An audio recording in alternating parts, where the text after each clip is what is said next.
Então, pessoal, vamos para a segunda parte da revisão, né? Então, paramos, né? Observamos que na aula anterior, vimos questões sobre radioquímica, modelo quântico, radioquímica, separação de mistura, e até a questão 5, né? Usando a equação de radioquímica. Então, nessa aula, na presente aula, nós vamos ver as questões de 6 a 10. Então, vamos lá adiante para as questões. Vou procurar as questões aqui no slide. Essa foi a questão de modelo quântico. E passamos para a questão, né? 6 de interações intermoleculares. Então, dá uma tabela, observe a tabela e faça verdadeiro e falso. Pontos de hidrogênio é um dipolo-dipolo? Dipolo-dipolo é uma molécula que tem momento dipolar, ou seja, tem um átomo que puxa muitos elétrons, né? Geralmente são aqueles átomos próximos do flúor. Então, flúor, oxigênio, nitrogênio. Então, são átomos que puxam muitos elétrons. Então, quando eu tenho um dipolo interagindo com outro, eu chamo essa interação de dipolo-dipolo. Então, a ponte de hidrogênio, que é um dipolo-dipolo especial, que acontece em moléculas que têm hidrogênio ou flúor, hidrogênio ou nitrogênio, hidrogênio ou oxigênio. Então, essa é verdadeira. Cloreto de sódio tem interações iônicas? Sim, o Na e Cl. Na mais Cl menos, interação, né? Eletrostática. Interação entre íons. É verdade. Moléculas apolares possuem interações de Van der Waals ou aquelas chamadas de London. Então você pode chamar de Van der Waals ou London. Então quando eu tenho moléculas apolares, aquelas que são formadas pelo mesmo átomo, por exemplo, carbono, carbono, hidrogênio, hidrogênio, cloro, cloro, ou os monoatômicos como o xenônio, o hélio. Então elas possuem interação tipo London ou Van der Waals. Moléculas apolares possuem interações de London? Sim, né? Ou Van der Waals. O íon cloreto e dipolo é chamada interação íon-dipolo? Sim, verdade, né? Então, quando você tem um íon interagindo com um dipolo, a região positiva, já que o íon cloreto é uma região é o íon negativo, vai interagir com a região positiva. Se fosse um íon positivo, interagia com a região negativa do dipolo. E essa interação é a interação íon-dipolo. O HF é um dipolo e faz pontos de hidrogênios. Como é que eu vou saber? É um dipolo? Sim, porque o flúor é o elemento que mais puxa elétrons, mais ganancioso por elétrons, então é o mais eletronegativo. Então, se é um dipolo e especialmente um dipolo ligado a hidrogênio e flúor, nós temos um dipolo e em especial, né, a ponte de hidrogênio. Então aí temos a resolução, né? Então todas as alternativas estão certas, são verdadeiras, nenhuma, né, é incoerente. Na questão 6 aí, uma revisãozinha básica sobre interações intermoleculares. 7. Sobre o urânio. O urânio 268 sofre 5 decaimentos alfa e 5 decaimentos beta. Qual é o resultado? Como é que eu vou saber? Primeiro eu tenho que saber, né, o que é o decaimento alfa, o que é o decaimento beta, o que resulta de cada decaimento e quantos decaimentos esse átomo, né, de urânio vai sofrer. Então vamos para a resolução. Então o urânio ele vai sofrer 5 decaimentos alfa. O que é o decaimento alfa? É quando gera uma partícula de 4 de massa e 2 prótons. 2 prótons e 2 nêutrons gera 4 e 2 prótons gera 2. Então se é um decaimento com 5 de 5 partículas alfa, né? Então eu vou ter quanto de diminuição de massa e número de prótons? Então você vai pegar os 5 vezes 4 dá 20. Quer dizer que a massa, representada por A maiúsculo, vai diminuir 20. Então qual é a massa do urânio? O maior número, 238, vai diminuir 20. E o número atômico vai diminuir 10, porque 5 vezes 2 dá 10. Então você diminui de 268 quanto? 20. Então vai dar 218. E você pega o 92 e diminui de quanto? De 10. Por quê? Porque 5 vezes 2 dá 10. Então o resultado é esse, urânio 238. 218, só que não vai ser mais urânio, né? Porque ele mudou o seu número atômico aqui. Então aqui foi um errinho, desconsidere o U, foi um elemento X qualquer.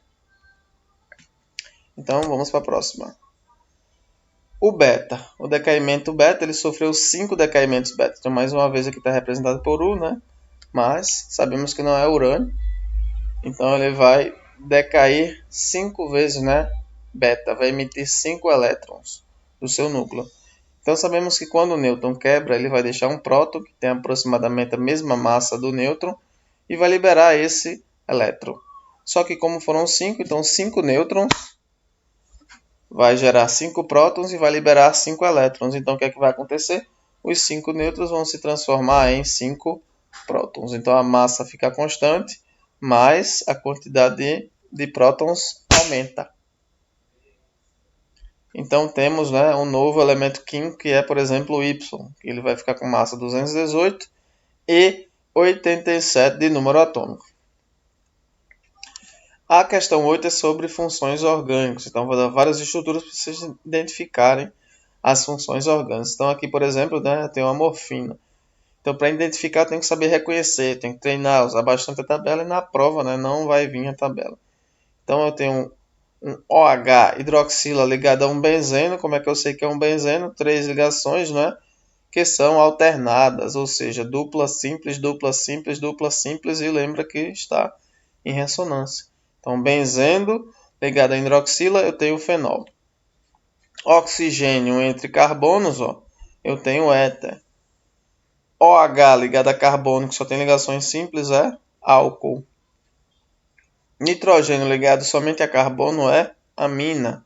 Então, essas são as funções que estão presentes, né? Fenol, aqui, não é? Benzeno ligado ao H, éter, oxigênio entre carbonos, amina, que é nitrogênio entre carbonos, e álcool, que é OH ligado a carbono em o carbono saturado, né? Então, essa aí é um exemplo da questão 8. A questão 9 é sobre os decaimentos radioativos de fissão e fusão nuclear. Então, observe o exemplo. Qual o tipo de reação? Então, nós temos o nêutron, que é acelerado e colide com o urânio 235. Essa colisão acaba fragmentando, né, ocasionando a ruptura do urânio, e esse urânio vai se quebrar em átomos menores e gerando mais nêutrons. E esses nêutrons vão colidir com mais urânio e desencadeando e interagindo, né, e gerando muito mais nêutrons e liberando muita energia. Então, isso aqui é um resumo do processo que ocorre na bomba atômica, né, usando o urânio 235. Já a fusão nuclear, né, você usa o deutério e o trídio. O trídio tem um próton e um nêutron. E o deutério, né, tem um próton e um nêutron. E o trídio tem um próton e 2 nêutrons. Então, um trídio é mais pesado. E a colisão desses dois, eles vão se fundir, né, e gerar o quê? 2 nêutrons junto com 2 prótons. Ou seja, vai gerar o átomo de hélio. E liberando um nêutron. Então, essa reação aqui precisa de muita energia para ocorrer. É o processo também que ocorre no Sol. E juntamente, né, ocorre também na bomba de hidrogênio. Então, qual o tipo de reação? É o tipo usado na fusão nuclear no Sol ou a bomba de hidrogênio. Então, para finalizar, vamos fazer um breve resumo sobre pilhas e finalizar nossa revisão. Observe a tabela abaixo e faça verdadeiro e falso. Polo negativo é a fonte de elétrons? Sim, né? É lá no polo negativo que vai acontecer a oxidação. E a oxidação, o composto libera elétrons. E ao liberar elétrons, ele vai sofrer a oxidação. Então, sim, é a fonte, não é? O polo negativo é a fonte de elétrons. Polo positivo é a região onde os elétrons chegam? Sim, não é? Vai criar uma diferença de potencial e esses elétrons migrarão, né, para o polo positivo. Chegando lá no polo positivo, os cátions interagirão com a superfície do eletrodo e a superfície do eletrodo, né, vai ficar impregnada de material sólido gerado da redução lá no polo positivo. Então, é verdade. Na pilha existe zinco, né, um exemplo aqui bem simples, né? Na pilha de zinco e cobre, o zinco sofre oxidação. Sim, o zinco tem maior potencial de oxidação. Ele oxida mais fácil do que o cobre. Na pilha zinco-cobre, o cobre sofre redução. Sim, o cobre sofre redução. E na redução, eu tenho lá o polo positivo e lá é o cátodo. E na oxidação, eu tenho o ânodo. Lembrando, né? O, vogal, A, vogal. R, consoante, E, C, consoante. O cátodo, redução, e oxidação é o ânodo. Na pilha de zinco, na pilha cobre-zinco, né, zinco-cobre, o zinco é agente redutor. Por que ele é o agente redutor? Porque ele faz o cobre sofrer redução. Então, sim, ele é o agente redutor. Na pilha zinco-cobre, o cobre é agente oxidante? Sim, porque ele faz o zinco sofrer oxidação. Então, para o processo acontecer, alguém tem que doar elétrons e outro tem que receber elétrons. Então, essa resolução, todas estão verdadeiras. Então, eu espero que vocês tenham gostado, né? Obrigado, né? Bons estudos aí, galera. Valeu, até a próxima.